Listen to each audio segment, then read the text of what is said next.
So you guys, this happened. Oh, junk. I almost dropped the camera. But this part where you see the black stuff is where the stitching was, like what was holding it in. The rest of it was like inside of me. And I was taking a shower and I stood up and it just came out. So I've reached out to my doctor to figure out if this is a problem, but the last drain fell out on its own. So yeah, there's that.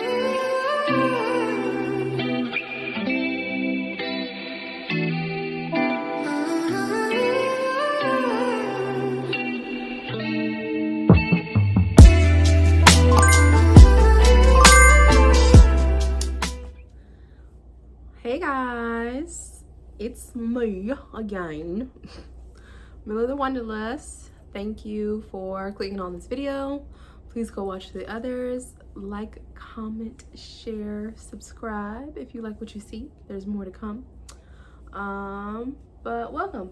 Look guys, I can sit on the floor again. And I have my legs crossed. You can't see, but I have my legs crossed. So my last two videos kind of went over my first few days of having the tummy tuck and the upper body lift. So I did feel like the last video was a little repetitive, so I didn't really want to do like a, oh, this is post-op day, this day and that day. I just kind of want to give you guys a general update. So yes, I had a upper body lift and tummy tuck on May 9th. I don't really remember what day post-op it is, but I'll put it in the description box. But today is May 30th. I got notes here, so you're gonna see me looking down so I don't forget anything. But I do want to first talk about the drain, because that's what you saw. The opening of the video was my last drain. So when I went to the doctor on May 17th, that was my first doctor's appointment after I had the tummy tuck and upper body lift.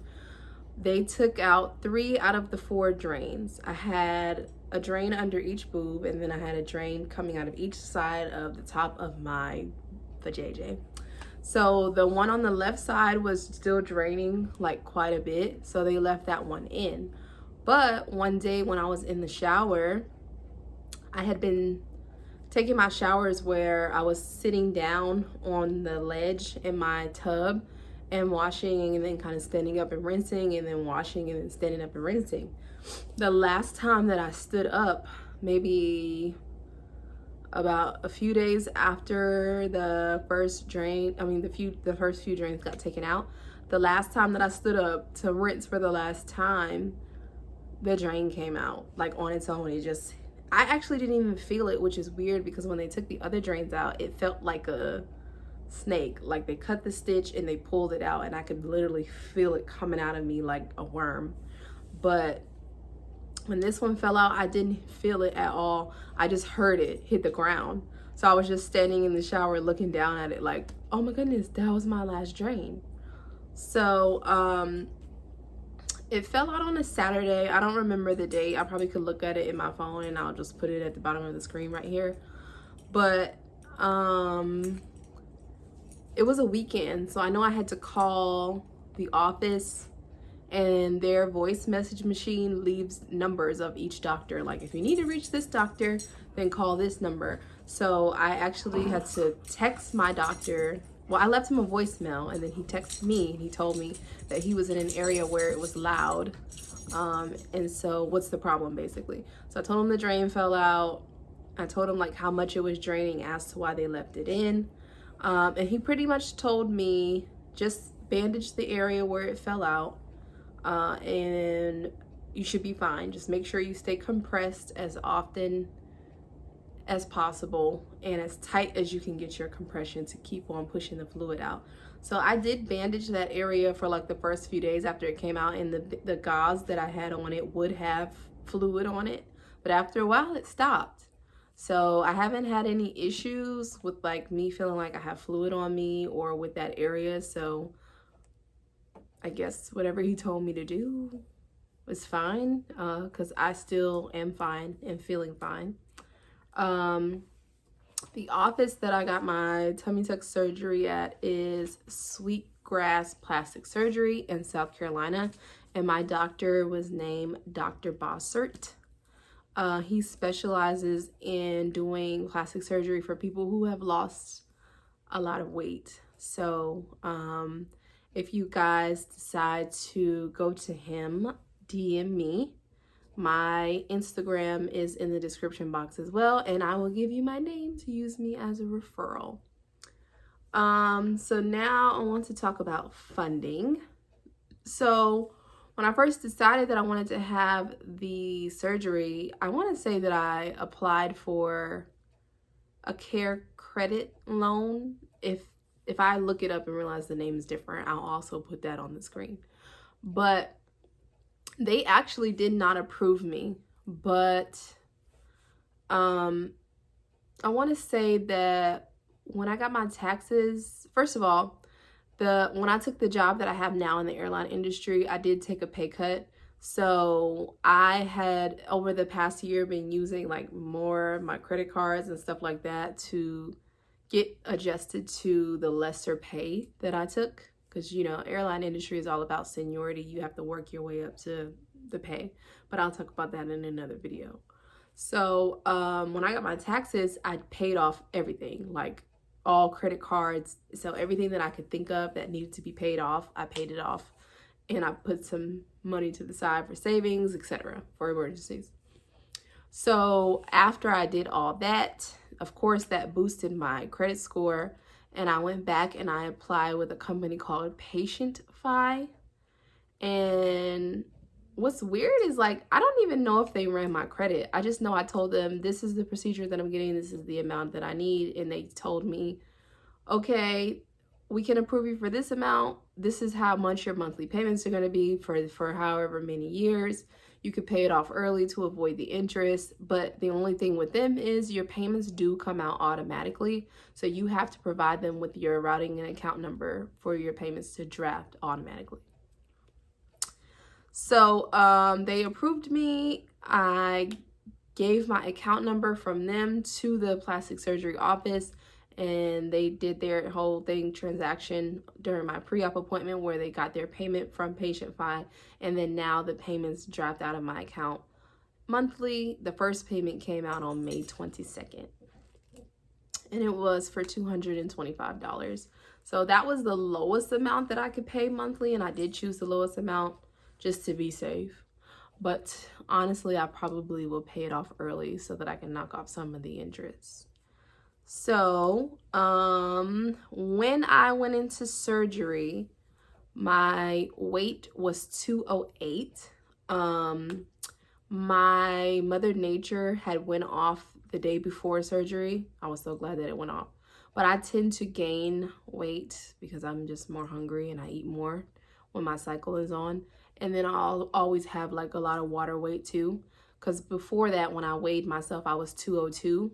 And then, like I said, the morning of surgery, I was 208, but I had just got off my cycle the day before. So with everything that they took off of me, they took a total of 7 pounds of loose skin or fat off of me. And as of today, I am 190. So I made it to Wonderland.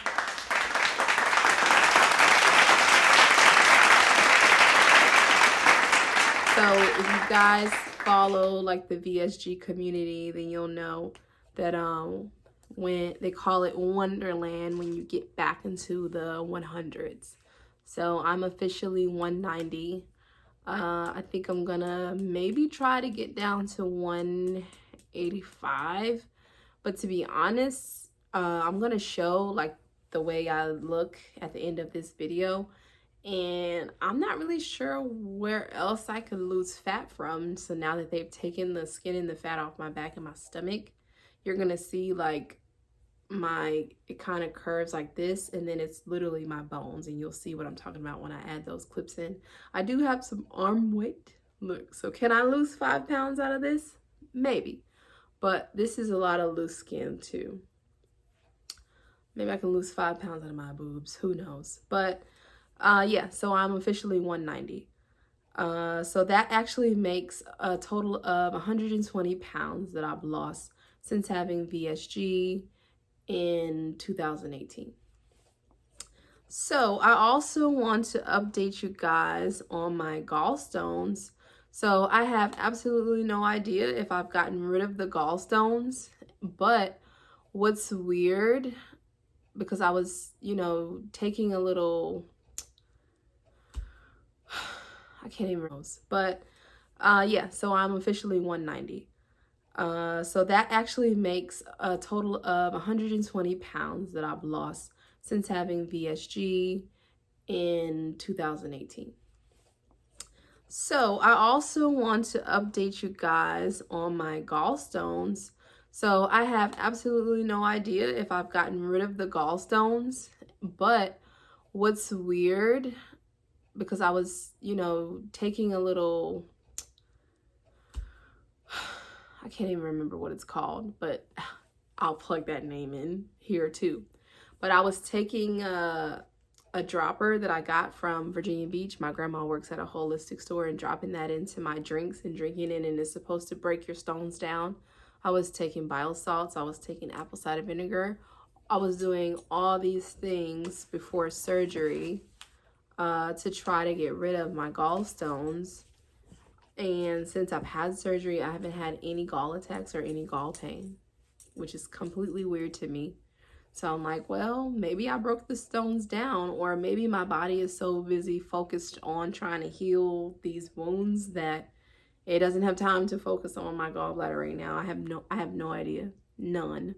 But I haven't had any pain or gall attacks since I had surgery. And I will say that I have been eating a lot more clean, because I thought the worst thing that could happen when you're trying to heal from an upper body lip and tummy tuck is to have a gall attack. Because sometimes my gall attacks is just pain in that area and bloating. But again, when your stomach's bloated and your back is hurting from your gallbladder, what are you supposed to do when your stomach, your back, and your front hurts? There's been times where I've thrown up, so I just didn't want to have to be throwing up and stuff. So I've been eating a lot more clean, but I'm still eating like chips and fried foods, which are things that are supposed to irritate your gallbladder, and I haven't had any issues. So I don't know what that's about at all. So to wrap this video up, I just did not struggle at all with pain like that. And I think it's weird, because I did watch YouTube videos myself before I had this procedure, and girls were saying that it was so painful and it was so hard. Now I will say that I do feel like staying at my mom's house the first couple of days was a big help, because she was cooking for me. The way her room is set up, I was like less than 2 feet away from a bathroom. I had lots of pillows to prop me up, or either for me to lay back. And I had my alarm set for every 4 to 5 hours to take the hydrocodone that I was prescribed. So, but I was not in pain like that. I think after the 4th day, I stopped taking the hydrocodone and I just started taking Tylenol. And I was fine. And it wasn't even really like a brutal pain. It was more like I was just really sore. I will say that after week 2, Annie came back home, and at first it was hard because I had to literally walk her outside and let her use the bathroom, and I was still hunched over a little bit.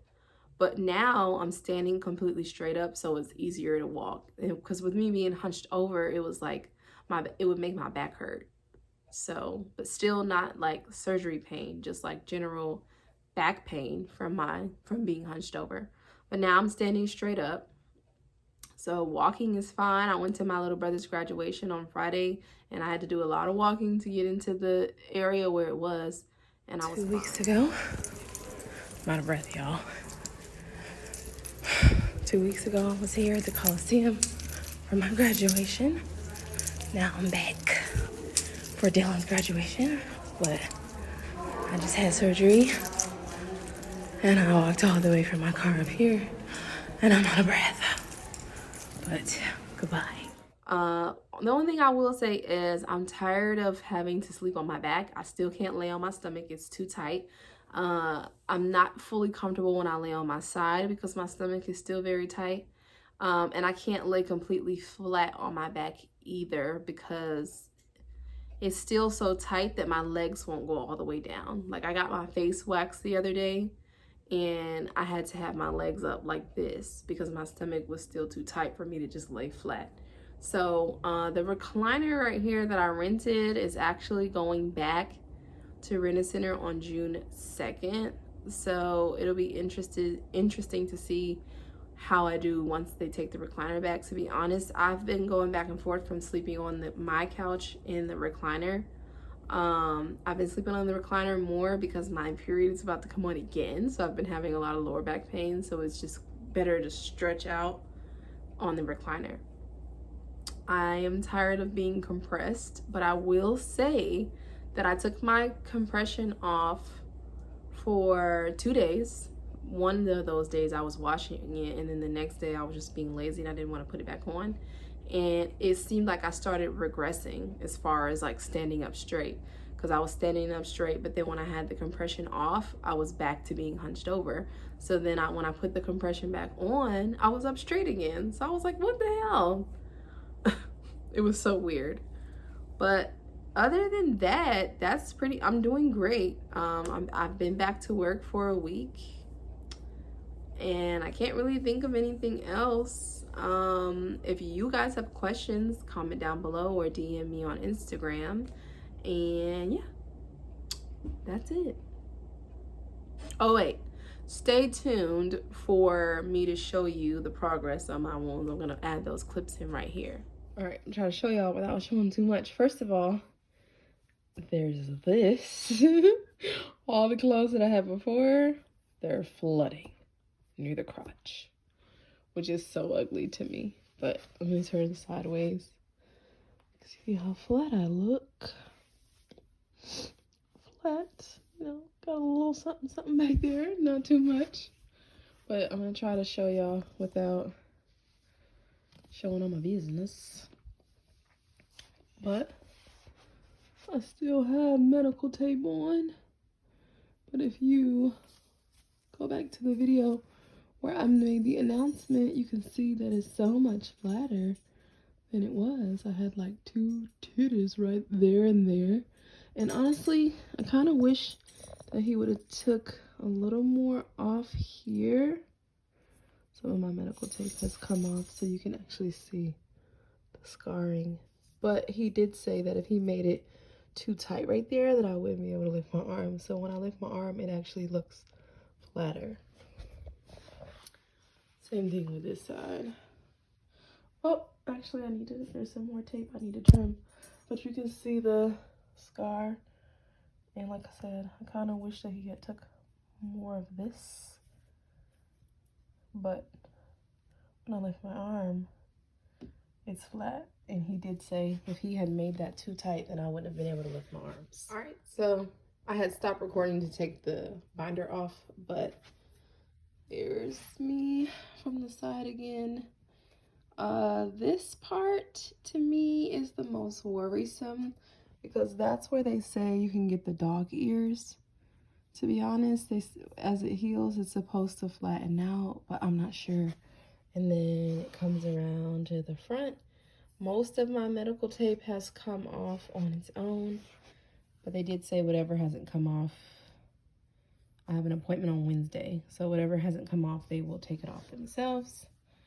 And then there's this side. I actually think that he did a better job on this side than on the other side. And I do think that my scar is like relatively skinny. Like, I don't know why, but I expected it to be way thicker. Like, you know, like right here, you can barely see it right there. So I'm hoping that scar cream and stuff will help. I don't know how I feel about my belly button. I was trying to see, like, does it look like it's in the right place? But I don't know. Based off what they took off, I think that's a scar from VSG. And the rest of them are gone. That is so weird to me. Because I had like 1, 2, 3, 4, like at least 4 or 5 of these from VSG. But that's it.